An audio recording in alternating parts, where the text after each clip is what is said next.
আমি ঢাকা লাভার পুরাই। তা আমার মানে জীবনের উদ্দেশ্যই ঢাকাকে নিয়ে, বাংলাদেশকে নিয়ে।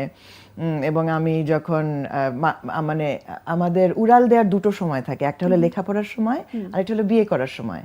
তো লেখাপড়ার সময় আমি কোনো রকম আব্বা আম্মার মানে আমার সব বন্ধু বান্ধব ওই সময়, ইটস আ লং টাইম আগো না, তো তখন কিন্তু সবাই চলে গেছে মোটামুটি।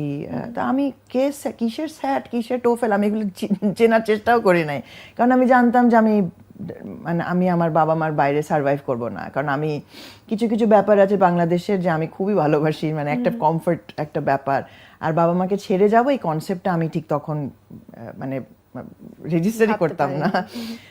তারপরে সেকেন্ড টাইম যখন আমার বিয়ের সময় আসলো, তখন তো সব পাত্ররাই বিদেশে থাকে এবং আমি খুব রিজিড হয়ে বসে থাকলাম যে আমি বাংলাদেশে থাকে এরকম ছেলে আমি বিয়ে করব।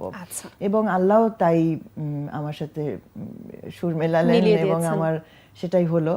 তো তারপরে এখনো আমি বাংলাদেশে, মানে এমন হয়েছে নীল যে আমাকে শোতে ডেকেছে আমেরিকায়, আমাদের শো করতে গেলে একটু লম্বা সময় থাকতে হয়। তো আমার সময় দেখা যেত যে আমার হয়তো আমি বাবাকে রেখে গেছি অসুস্থ, কি মাকে রেখে গেছি অসুস্থ, তখন আমার হাতে হয়তো একটাই দিন, আমি বৃহস্পতিবার যেতাম বা শুক্রবার যেতাম, শনিবার শো করে কি রোববার শো করে পরের দিন আমি ফিরে আসতাম, চলে আসতেন। আচ্ছা, তো এরকম ভাবে আমার ডিলগুলো হতো। অথচ আপনাকে দেখে, আপনার গান শুনে, এবং একই সাথে আমরা তো শুধু গান নিয়ে কথা বলছি, আপনি কিন্তু এছাড়াও আরো বিভিন্নভাবে মিডিয়াতে এসেছেন, প্রেজেন্টেশন মানে উপস্থাপনাতে আপনাকে দেখেছি, এবং সেই জায়গাটাতেও নিজের আলাদা একটি মার্ক আপনি রেখে গেছেন, এবং ইংলিশ প্রেজেন্টেশন আপনার নাম তখন এক নামে সবাই চিনতো।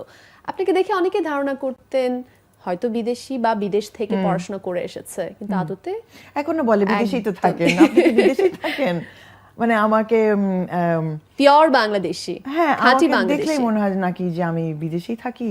আমি মানে বিদেশে আমার না গেলে 3 দিন আমার ভালোই লাগে না, আমি মানে কখন আমি বাসায় আসবো। আচ্ছা।